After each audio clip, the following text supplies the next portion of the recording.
Student of class 12th, जैसे कि आपको शायद याद होगा कि मैंने आपको लास्ट क्लास में 2 क्वेश्चन होमवर्क के लिए दिए थे और आपसे कहा था कि बहुत ज़रूरी है इनको सॉल्व करना। और जिन बच्चों का एडमिशन हो चुका था उनके पास डेली वर्कशीट ऑलरेडी पहुंचनी शुरू हो चुकी हैं और आप उनको जल्दी से जल्दी सॉल्व करके आप हमारे व्हाट्सएप नंबर पे भेजते रहिए, ताकि एक रेगुलरिटी में वर्क शुरू होगा। क्योंकि जब कोई कार्य रेगुलरिटी में आ जाता है तो वो कार्य हमेशा के लिए पक्का हो जाता है। और हमारे वेद पुराणों और शास्त्रों में और बड़े बड़े महापुरुषों ने भी कहा है, और ये आजमाई हुई चीज़ भी है, कि अगर हम 21 दिन तक अपनी रेगुलरिटी को मेंटेन रखते हैं तो वो हमारी आदत बन जाती है, हमारी हैबिट बन जाती है। 21 दिन कई बार बहुत ज़्यादा समय लगता है। मैं आपसे ये कहता हूँ कि आप 72 घंटे तक रेगुलरिटी को मेंटेन कीजिए, यानी 3 दिन तक रेगुलरिटी को मेंटेन कीजिए, तो वो रेगुलरिटी आपके लिए एक रूटीन बन जाती है। और जैसे जैसे उस रूटीन में आप आगे बढ़ते रहेंगे आपको डिफ़िकल्टी नहीं आएंगी, और जब एक चीज़ें खुद से सॉल्व होंगी तो सेंस ऑफ अचीवमेंट जो आपके अंदर आता है वो आपको सक्सेस दिलाता है। आपको किताबें सक्सेस नहीं दिलाती, किताबें तो हर एक बच्चे के पास वही हैं। आपको सक्सेस दिलाता है आपके अंदर का कॉन्फिडेंस, और उस कॉन्फिडेंस को बढ़ाने के लिए मैंने आज आपको मेथड बताया है कि किसी तरह से खुद को 3 दिन एक रूटीन में बांधना है। जैसे हमने वीडियो बनाया, आपको उसके बाद कहा कि वर्कशीट सॉल्व करनी है, फिर अगर उसके बाद टेस्ट है तो टेस्ट में अपीयर होना है।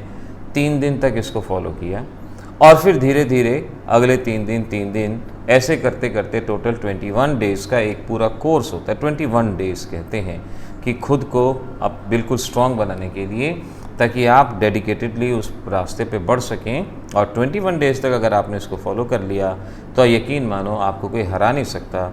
एडमिशन जहाँ चाहेंगे वहाँ होगा, लेकिन 21 डेज़ अपने आप को एक रूटीन में लाने की ज़रूरत होगी। मैंने 2 क्वेश्चन दिए थे। इस क्वेश्चन के बारे में मैंने कहा था कि ये आप ही सॉल्व करें तो ज़्यादा अच्छा, फिर भी मैं आपको बता देता हूँ क्योंकि कुछ बच्चे यहाँ भी उलझे थे, तो मैं आपको बता देता हूँ कि आखिर ये क्वेश्चन किस तरह से सॉल्व होगा। आपसे कहा गया है कि आपके पास decomposition of ammonia on platinum surface, platinum आपको कैटालिस्ट यहाँ पर दिया गया है। It is a zero order reaction. अब अमोनिया को हमने बैलेंस कर लिया, और बैलेंस करने के बाद इस तरह से हमने इसको लिखा, और ये रिएक्शन हमें पता होनी चाहिए। अगर हम 1 अमोनिया लेंगे तो ये फ्रैक्शन में जाएगा, फ्रैक्शन को हम अवॉइड करते हैं। अब इसके लिए कहा गया है कि रेट इज़ इक्वल टू के। अगर मैं रेट लॉ लिखता हूँ तो कहा गया है कि ये एक ज़ीरो ऑर्डर रिएक्शन है, यानी यहाँ पर वैल्यू 0 है। के की वैल्यू आपको दी गई है, यानी इसी के अंदर अगर मैं कहूँ 2.5 × 10⁻⁻⁴, और किसी की भी पावर 0 होती है तो उसका मतलब 1, तो मैं कहूँगा कि रेट ऑफ रिएक्शन मेरे पास यहाँ पर आ रही है 2.5 × 10⁻⁻⁴ मोल पर लीटर टाइम इनवर्स। ये रेट ऑफ रिएक्शन मेरे पास यहाँ पर इस रिएक्शन के लिए आ चुकी है। तो ये रेट ऑफ रिएक्शन आ गई। अब मुझे क्या बताना है? Rate of production of N2 and rate of production of H2।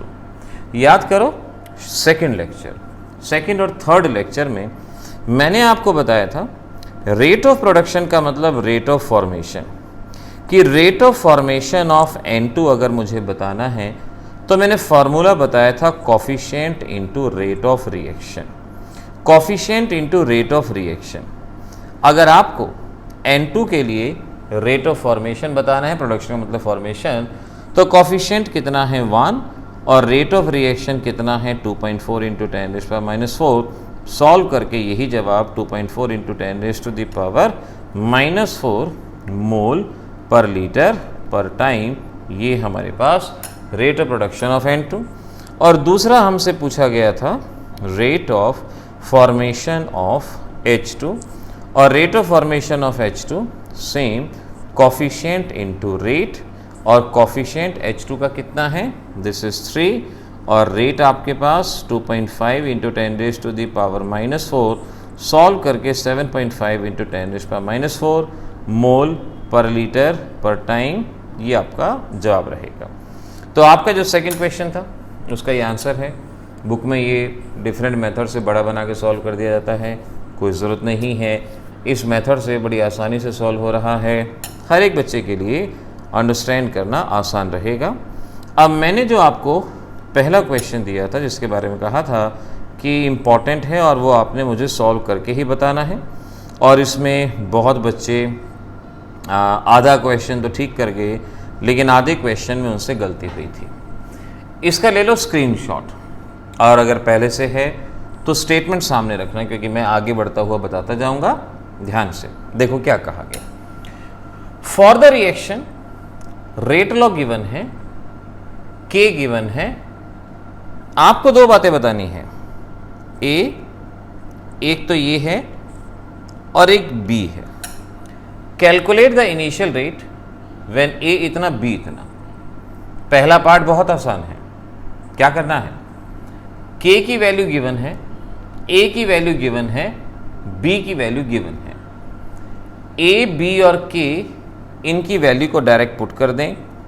तो मैं यहाँ पर फर्स्ट पार्ट को सॉल्व करता हूँ। तो फर्स्ट पार्ट में आ जाएगा rate is equal to K A B power 2, और ये के कहाँ गया, ये रहा 2 × 10⁻⁻6 इंटू ए, और ए कितना है, ए है 0.1, दिस इज 0.1 या 10⁻⁻1 बोल सकते हो, और बी है 0.2 यानी 0.2⁻², ये आपको दिया गया है। 0.2 का मतलब 2 × 10⁻⁻1 भी बोल सकते हो आप इसको। अब इन सारी चीज़ों को अगर हम सॉल्व करें सो यू कैन अंडरस्टैंड, 2 × 10⁻⁻7 ये हुआ, और 0.2 का मतलब 2 × 10⁻⁻1, 2 × 10⁻⁻1 यानी 2 × 2 = 4, 2 × 8 और 10⁻⁻9, ये आपके पास यहाँ पे जवाब आया। इस तरह से देखो ये आंसर 2 × 4, 4 × 2 = 8, और पावर्स को हमने इस तरह सॉल्व कर लिया। तो रेट मोल पर लीटर और पर सेकंड, क्योंकि टाइम सेकंड के हिसाब से के में कहा गया है। तो ये हमारे फर्स्ट क्वेश्चन का जवाब आया। अब फर्स्ट क्वेश्चन का जवाब आ जाता है तो बच्चे कॉन्फिडेंट हो जाते हैं कि भाई ठीक है, जैसे फर्स्ट आया ऐसे इसको कर लो, अब ए की वैल्यू 0.06 पुट कर दो, वो गड़बड़ा जाता है। अब ज़रा ध्यान से देखना, सेकेंड क्वेश्चन में क्या कहा गया। सेकेंड में ये कहा गया calculate the rate of reaction when A is reduce to 0.06। अब आपको जो रिएक्शन दी गई है, ध्यान से समझना, twice A plus B gives you A two B, ये रिएक्शन आपके पास है, ये रिएक्शन ये गिवन है आपको, twice A plus B gives you A two B. Initial concentration of A, initial concentration of A 0.1 और बी का 0.2, यानी इस रिएक्शन में इनिशियल कंसंट्रेशन ऑफ ए इतना है और बी इतना है। ये आपको इसके फर्स्ट पार्ट में मेंशन है भाई, ए इतना और बी इतना। और फिर कहा गया कि भाई ए में से कुछ टूटा और ए बचा है 0.06। मैं थोड़ा सा इसको सेपरेट करके लिख देता हूं ताकि मेरे को थोड़ा सा स्पेस मिल जाए जहां पर मैं इन चीज़ों को बता सकूं। अब ए में से कुछ रिएक्ट किया और ये बचा 0.06, बचा है ये 0.06, ये इसकी फाइनल कंसंट्रेशन ये बचा है। अब ए में से कितना टूटा होगा कि 0.06 बचा होगा। अब इसको आप माइनस कर लो, so you can understand this will be how much, 0.1 minus 0.06, ये आपने किया। तो इसमें से 0.04 मोलर टूटा, 0.04 मोलर टूटा और प्रोडक्ट बना, 0.04 मोलर टूटा और प्रोडक्ट बना, और ये बचा 0.06 आपके पास। ठीक है, तो बी कितना टूटा, जब ए रिएक्ट हुआ तो कुछ ना कुछ तो बी भी रिएक्ट हुआ होगा, कितना, वो रिएक्शन से मालूम पड़ेगा। अगर इसका 2 मोल रिएक्ट करता है तो इसका 1 मोल रिएक्ट करता है, अगर इसका 2 मोल रिएक्ट करता है तो इसका 1 मोल रिएक्ट करता है, यानी आधा रिएक्ट करता है। अगर इसका 0.04 मोल रिएक्ट करेगा तो बी का कितना मोल आपके पास रिएक्ट करेगा, आधा, यानी 0.02 बी का 0.02 मोलर रिएक्ट करेगा। अब इसको सॉल्व कर लो, 0.2 माइनस 0.02 और ये कितना बचता है 0.18 मोलर आपके पास बी बचता है। यही इसमें ट्विस्ट था कि ए का अमाउंट बता दिया कितना है, लेकिन बी का अमाउंट नहीं दिया था। बी के अमाउंट को आपको निकालना है कि अगर इसमें से इतना ये टूटता है, 2 मोल से 1 मोल टूटता है, तो 0.04 है तो ये उसका आधा टूटेगा। और इस तरह से ये हमारे पास वैल्यू आ गई। बस अब तो रेट लॉ लिख दें, rate K A raise to the power 1 B raise to the power 2। K क्योंकि कांस्टेंट है ये तो कांस्टेंट ही रहेगा, और के आपको गिवन था 2 into 10 raise to the power -6। A आपके पास है 6 into 10 raise to the power -2, और बी आपके पास हो गया 18 into 10 raise to the power -2 power 2। ये आपके पास वैल्यू यहाँ पर आ गई। तो बस अब इसको आपने सॉल्व कर लेना है। 2 इंटू 6 इंटू 18 इंटू 18, और यहाँ से आप सॉल्व कर पाएंगे 3888 into 10 raise to the power -6, 10 raise to the power -2, 10 raise to the power -2, 10 raise to the power -2। इनको पावर्स को सॉल्व करने के बाद और आप समझ सकते हो 388 into 10 raise to the power -12 mole पर लीटर पर टाइम, ये हमारे पास यहाँ पर इसका जवाब बनेगा। और अब सीखते हैं एक्सपेरिमेंटल डिटर्मिनेशन। एक्सपेरिमेंटल और determination, experimental determination of order. Order of reaction को एक्सपेरिमेंटली किस तरह से बताया जाता है, यहाँ पर ज़रा उसके बारे में जानने की कोशिश करते हैं, आखिर कैसे होता है। इस पे भी न्यूमेरिकल रहेगा। 3 मेथड है हमारे पास, ग्राफिकल मेथड है, इनिशियल रेट मेथड है, डिफरेंशिएशन का मेथड है। हमें उन तीनों के बारे में जानना है।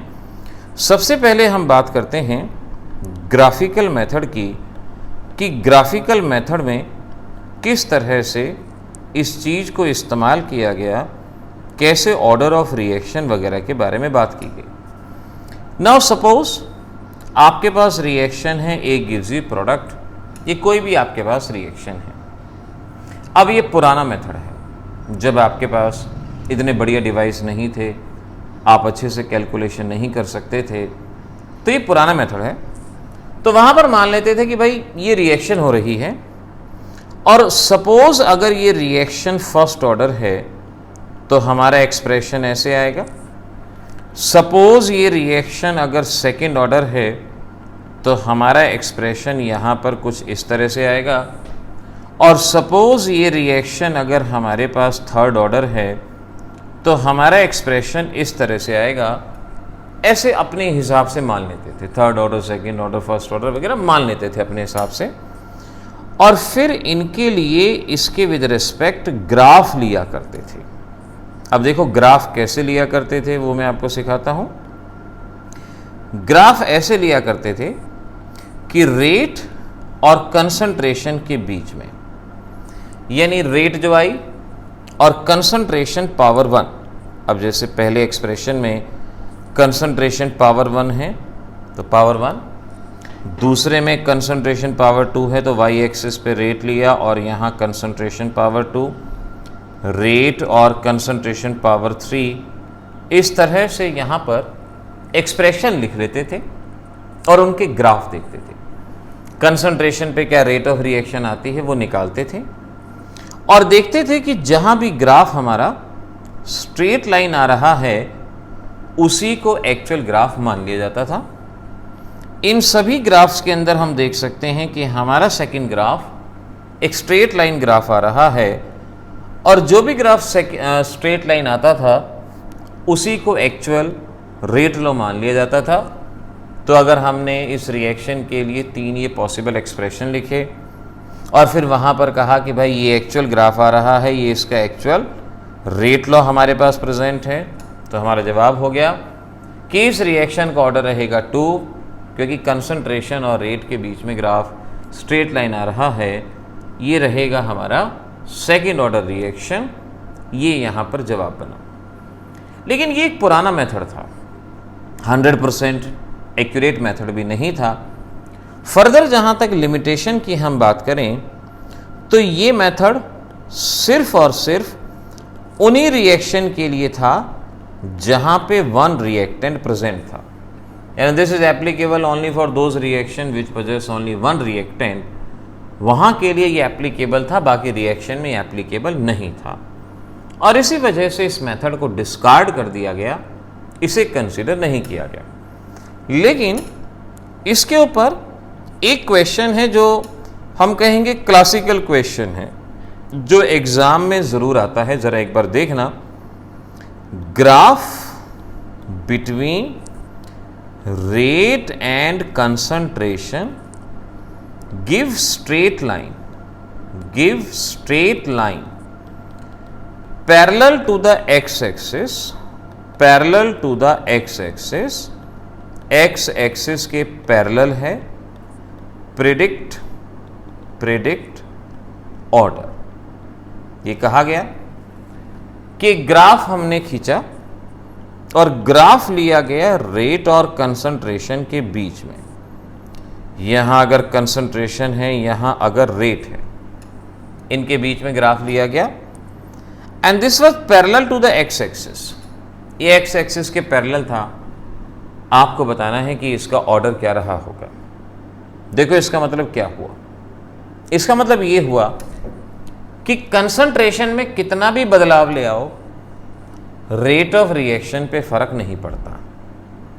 कंसंट्रेशन में कितना भी बदलाव ले आओ, रेट ऑफ रिएक्शन में फर्क नहीं पड़ता। इसका मतलब ये हुआ कि rate of reaction is independent of concentration, वो कंसंट्रेशन पे डिपेंड नहीं करती, और अगर वो कंसंट्रेशन पे डिपेंड नहीं करती तो ऐसी रिएक्शन को जीरो ऑर्डर रिएक्शन के नाम से पहचाना जाता है।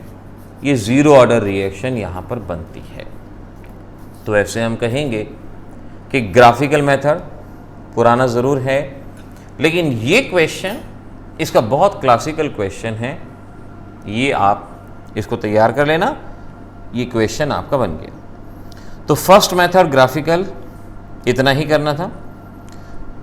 दूसरा है हमारा इनिशियल रेट मेथड, और इस इनिशियल रेट मेथड में सीधा न्यूमेरिकल ही सॉल्व करना है, यानी इसकी कोई थ्योरी वगैरह कुछ नहीं है। मैं एक न्यूमेरिकल लेता हूँ, उस न्यूमेरिकल को सॉल्व करेंगे, फिर आप बच्चे न्यूमेरिकल ट्राई करेंगे। न्यूमेरिकल बड़ा बहुत ज़रूर लगता है, लेकिन न्यूमेरिकल मुश्किल हरगिज़ नहीं है। तो आइए मैं ज़रा आपको एक न्यूमेरिकल यहाँ पर सॉल्व करके दिखाता हूँ। क्वेश्चन देखो, बेशक से मेरे साथ साथ नोट करना। फॉर द रिएक्शन है twice A twice B gives you product, ये रिएक्शन है, और इस रिएक्शन के लिए आपको कुछ डेटा दिया गया है जिसमें कंसंट्रेशन ऑफ रिएक्टेंट दी गई है और रेट ऑफ रिएक्शन आपको दी गई है। Serial number 1, serial number 2, serial number 3, और यहां कंसंट्रेशन है 0.01, 0.02, 0.02, और B के लिए वैल्यू है 0.01, 0.01, 0.03, और इनकी रेट गिवन है 0.005, 0.02 एंड 0.06। ये इनकी रेट गिवन है, और आपसे कहा गया find out number 1 rate law बताना है, number 2 order, and number 3 value of के। ये रिएक्शन गिवन है, ये डेटा गिवन है। चाहे तो इसको टेबल की फॉर्म में इस तरह से आप शो कर सकते हो कि भाई ये वैल्यूज़ गिवन हैं आपको, और इन वैल्यूज से आपने रेट लॉ, ऑर्डर और के बताना है कि ये क्या होगा। अब बहुत आराम से समझना कि न्यूमेरिकल में कुछ भी जान नहीं है, बहुत इजीली सॉल्व होता है। पिछले 3 साल में एक ही क्वेश्चन 2 बार रिपीट हुआ है, एक ही क्वेश्चन 2 बार रिपीट हुआ है बोर्ड एग्जाम में इस टॉपिक के बेसिस पे, तो ये हॉट फेवरेट टॉपिक है और इसको आपने थोड़ा ध्यान से अच्छे से करने की कोशिश करनी है। देखो कैसे ना, सबसे पहले आप यहां पर पॉसिबल रेट लॉ लिखेंगे और पॉसिबल रेट लॉ क्या लिखा जाएगा, रेट के a raise to the power x b raise to the power y, ये हमारा पॉसिबल रेट लॉ। क्यों लिखा? अब रेट लॉ क्या होता था कि rate is directly proportional to concentration of reactant. अब रिएक्टेंट है A और रिएक्टेंट है B और पावर X और Y। मैंने पहले से कहा है कि रेट लॉ एक एक्सपेरिमेंटल वैल्यू होती है, यहां जो कॉफिशिएंट दिए गए हैं उनका कुछ लेना देना नहीं होता, ये एक एक्सपेरिमेंटल वैल्यू होती है। अगर आपको किसी भी तरह से मालूम पड़ जाए कि यहां पर x की वैल्यू कितनी है, y की वैल्यू कितनी है, तो आप बड़ी आसानी से पता लगा सकते हो कि रेट लॉ क्या होगा। रेट लॉ मालूम पड़ गया तो ऑर्डर क्या होगा, ऑर्डर मालूम पड़ गया तो k क्या होगा, बहुत आसानी से पता लगाया जा सकता है। तो हमें x और y की वैल्यू पता लगानी है। नाउ अब हर एक सीरियल नंबर के लिए हम वैल्यू को यहां पुट करेंगे। नाउ सीरियल नंबर 1, रेट कितना है 0.005, तो मैं यहां रेट पुट करता हूं 0.005 इज इक्वल टू के। कंसंट्रेशन ऑफ ए है 0.01 power x, concentration of b है 0.01 पावर y। सेकेंड सीक्वेंस के लिए देखो, रेट है 0.02 इज इक्वल टू के और a है 0.02 पावर x और b है आपके पास 0.01 पावर y। और थर्ड के लिए अगर आप देखेंगे सो दिस इज 0.06 के 0.02 power x and 0.03 power y। ये हमने इस टेबल के लिए जो भी वैल्यूज थी इनको हमने यहां पर पुट किया, ये बना लिया। अब क्या करो, किसी को भी किसी से डिवाइड करो, 1 डिवाइडेड बाई 2 या 2 divided by 1, 2 divided by 3, 3 divided by 2, किसी को भी किसी से डिवाइड करो, लेकिन कोशिश करो कम से कम ऐसी वैल्यू को सिलेक्ट करो कि एक वैल्यू तो कैंसिल हो जाए। जैसे अगर मैं 1 और 2 को डिवाइड करता हूं तो 1 और 1 कैंसिल हो जाएगा, मेरे को x की वैल्यू निकालना आसान रहेगा। या मैं 2 और 3 को डिवाइड करता हूं तो 2 और 2 कैंसिल हो जाएगा, मेरे लिए y की वैल्यू को सॉल्व करना आसान रहेगा। तो अब आपके ऊपर डिपेंड है, किसी को भी किसी से डिवाइड करो। और आपकी आसानी के लिए बता दूं, फाइनल अपॉन इनिशियल करो, फाइनल अपॉन इनिशियल। जैसे अब मैं फर्स्ट और 2 को आपस में डिवाइड करता हूं, जिससे एक वैल्यू तो कैंसिल हो जाएगी। तो now I can say divide equation number 2 by 1। Final को इनिशियल से करोगे ना तो कैलकुलेशन थोड़ी आसान रहती है। 2 बाय 1, ये इक्वेशन 2, 0.02 के 0.02 0.01 divided by 0.005 and this is k और 0.01 and this is 0.01, ये रहा। ये तो आपका कैंसिल आउट हो गया, ये 4 पे जाएगा, k कैंसिल आउट हो गया। देखो ये कितने पे गया, 4 पे, ये कितने पे गया, 4 पे, और ये कितने पे गया, 2 पे, 2 raise to the power x, और x की वैल्यू कितनी आएगी आपके पास, 2, x की वैल्यू 2 आएगी। तो आप कह सकते हैं कि इस वैल्यू के लिए x की वैल्यू आपके पास आ चुकी है 2, ये वैल्यू 2 आ चुकी है। अब क्या करेंगे, x की वैल्यू आ गई, अब हमें y की वैल्यू और निकालनी है। पहले 1 और 2 को डिवाइड किया था, अब 3 और 2 को आपस में डिवाइड कर दो, किसी को भी कर दो, आपको कोई रिस्ट्रिक्शन नहीं है। Now let divide equation number 3 by 2, equation number 3 by 2, इसको डिवाइड कर दो।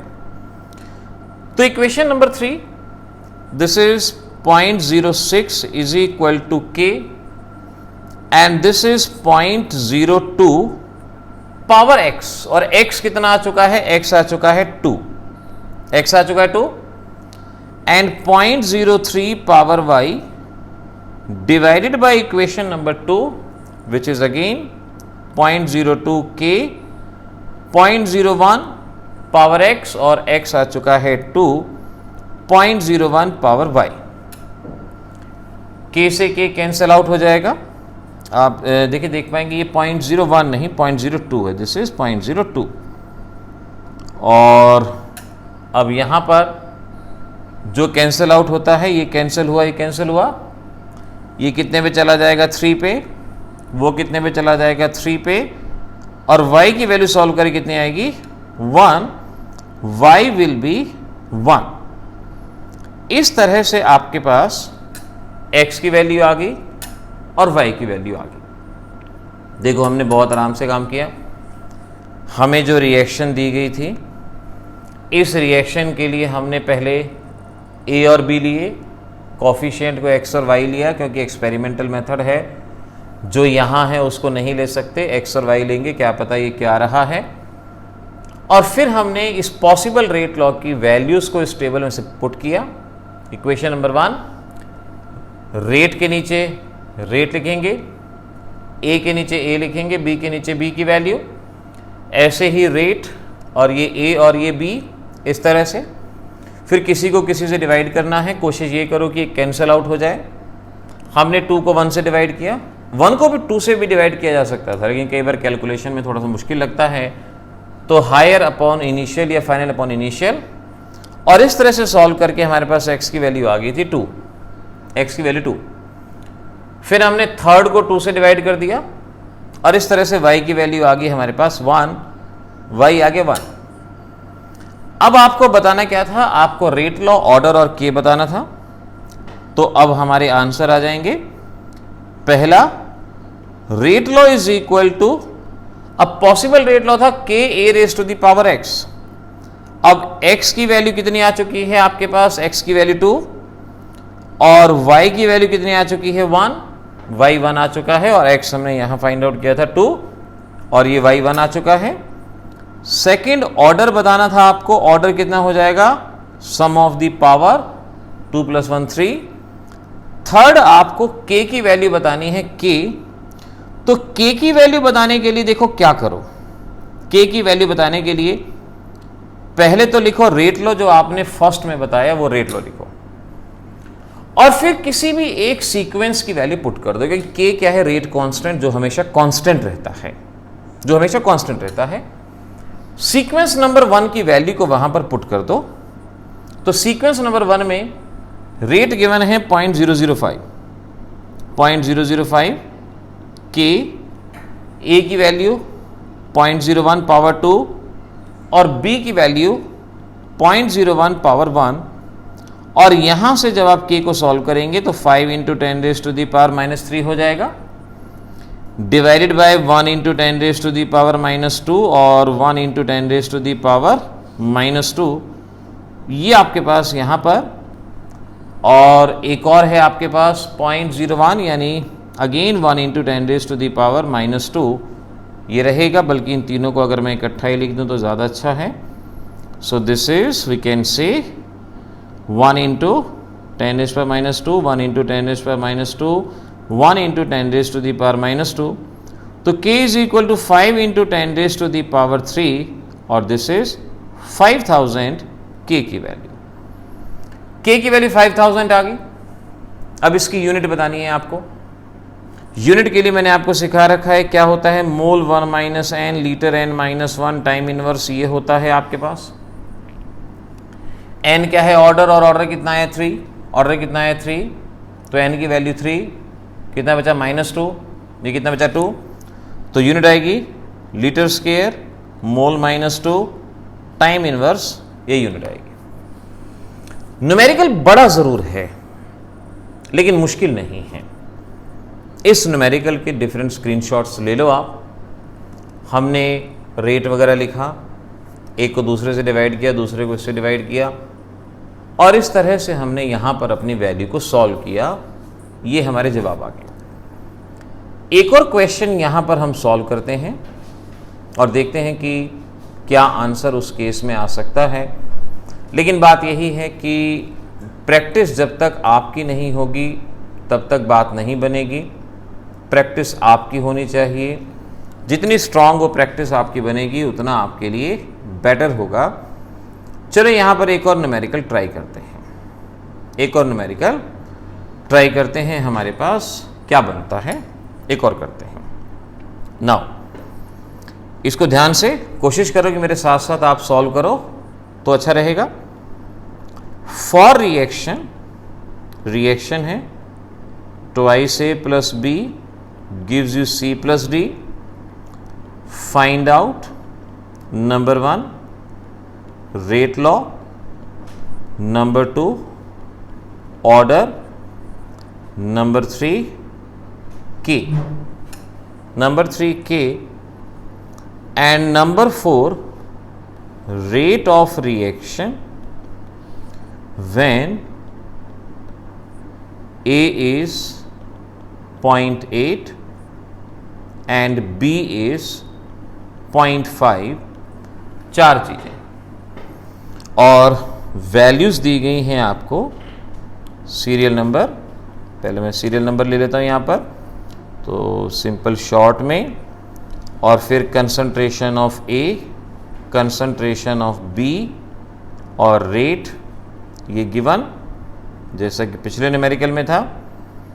और इन वैल्यूज़ को अगर हम पुट करें 1 2 3 4, ए हैं आपके पास 0.1, 0.3, 0.3, 0.4, बी है 0.1, 0.2, 0.4 और 0.1, रेट है आपके पास 7.5 into 10 raise to the power -3, 9 into 10 raise to the power -2, 3.6 into 10 raise to the power -1, 3 into 10 raise to the power -2।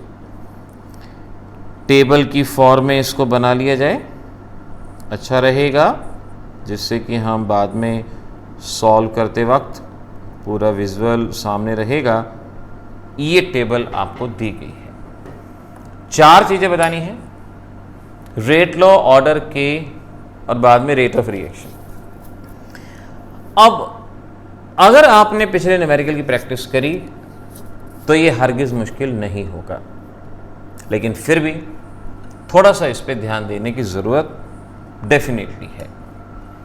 सबसे पहले पॉसिबल रेट लॉ, जो मैंने पहले सिखाया था आपको, क्या कहा था, rate is equal to K और reactant A power X, reactant B power Y. ये पॉसिबल रेट लॉ हमने यहाँ पर लिख दिया कि भाई ये होगा, और हमें एक्स और वाई की वैल्यू मालूम पड़ जाए तो हम सारी कैलकुलेशन कर लेंगे। फिर सीक्वेंस नंबर 1 2 3 4 के लिए वैल्यू पुट करो। पहले 1 के लिए रेट कितना, 7.5 into 10 raise to the power -3 is equal to K. A कितना, 0.1 power x, 0.1 power y। Second sequence के लिए rate 9 into 10 raise to the power -2, K 0.3, 0.2। Third के लिए 3.6 10 रेज टू दी पावर 1, के 0.3, 0.4 पावर y। लास्ट के लिए 3 into 10 raise to the power -2, K 0.4, 0.1। बहुत सारी वैल्यू होती हैं तो कई बार गड़बड़ियाँ भी हो जाती हैं, थोड़ा सा ध्यान से इसको पुट करना है। फिर मैंने कहा था किसी को भी किसी से डिवाइड करें, कोशिश करें कि एक वैल्यू कैंसिल आउट हो जाए। जैसे आप फर्स्ट को और फोर्थ को ले लो, सेकंड और थर्ड को ले लो, ये आपके ऊपर डिपेंड करता है टोटली। लेट में फर्स्ट और फोर्थ या सेकंड और थर्ड किसी को भी मैं पहले ले सकता हूँ। लेट में सेकंड और थर्ड को पहले मानता हूँ, तो मैं कहता हूँ डिवाइड इक्वेशन नंबर 3 बाय 2। हमेशा फाइनल अपॉन इनिशियल, जिससे आसान रहेगा, 3/2। ना इक्वेशन नंबर 3 ये रही, इक्वेशन नंबर 2 ये रही, ये इनके रेट लॉ बना हुआ है। वैल्यू पुट करेंगे। थर्ड में है 3.6 into 10⁻⁻1 is equal to k, 0.3 power x, 0.4 power y divided by 2, यानी 9 इंटू 10⁻⁻2, यहाँ k power x, 0.2 power y, जो कैंसिल होता है, x की वैल्यू कैंसिल हो गई और ये 4 पे चला जाएगा, और 2 2 ज़ा 4, 2⁻y, और यहाँ से y की वैल्यू सॉल्व करेंगे 2, y हमारे पास 2 आ जाएगा। इस तरह से y की वैल्यू 2 आएगी।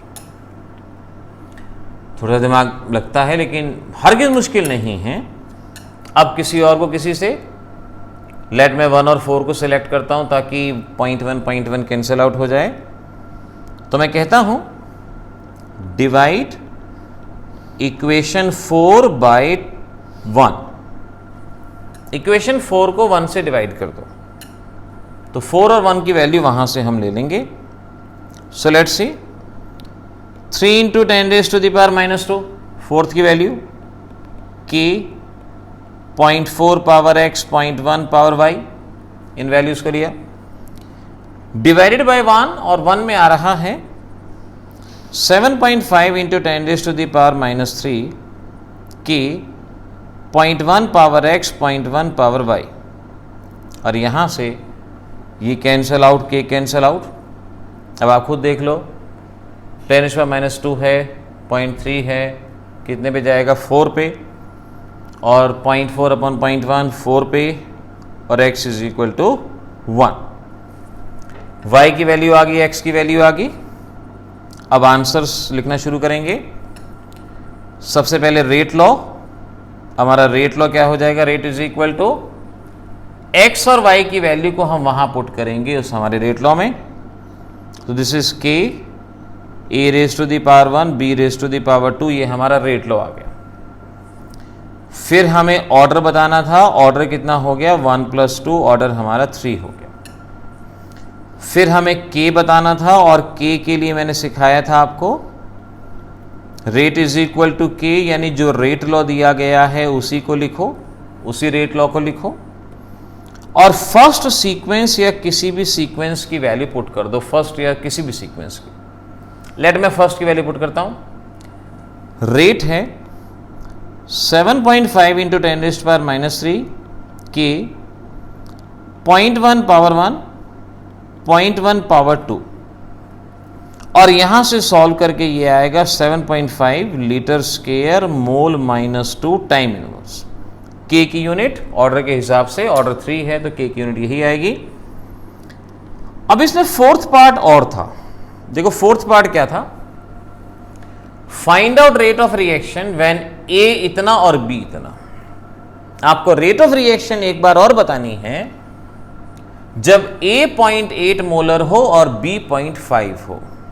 तो क्या करेंगे, हम अपने इस रेट लॉ में a की वैल्यू और b की वैल्यू पुट कर देंगे।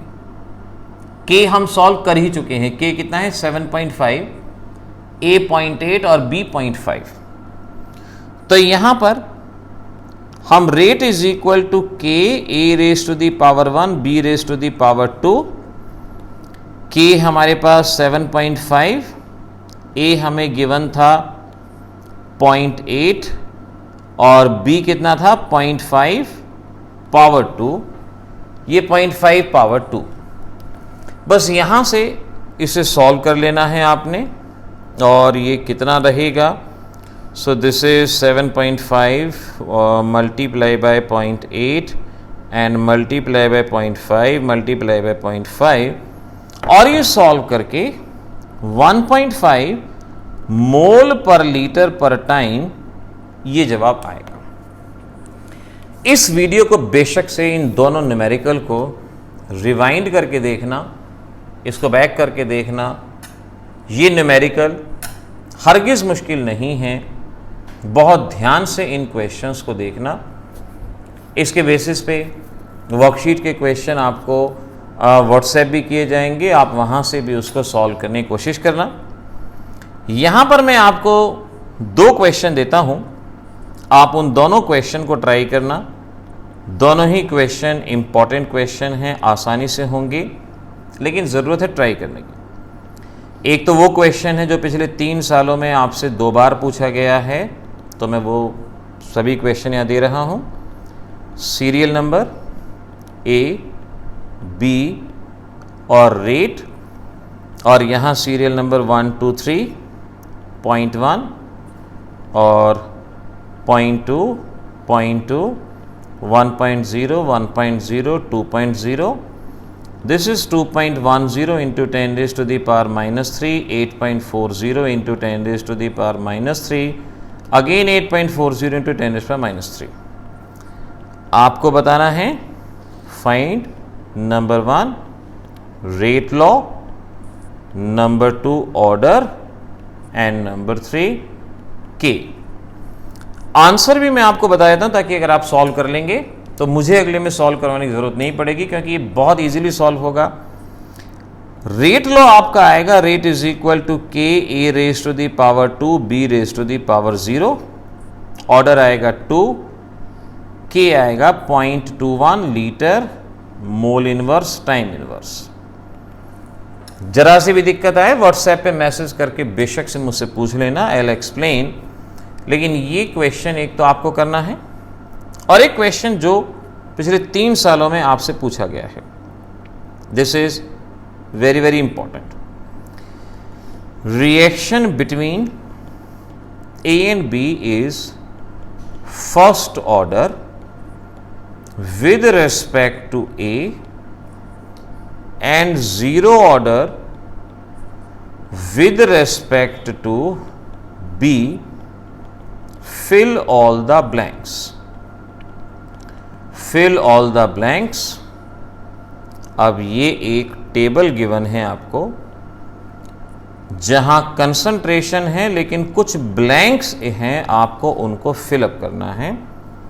1, 2, 3, 4, 0.1 and this is blank, 0.4 and this is blank, 0.1 and 0.2, 0.4, 0.1, 2 into 10 raised to the power minus 2, 4 into 10 raised to the power minus 2, this is a blank, and 2 into 10 raised to the power minus 2.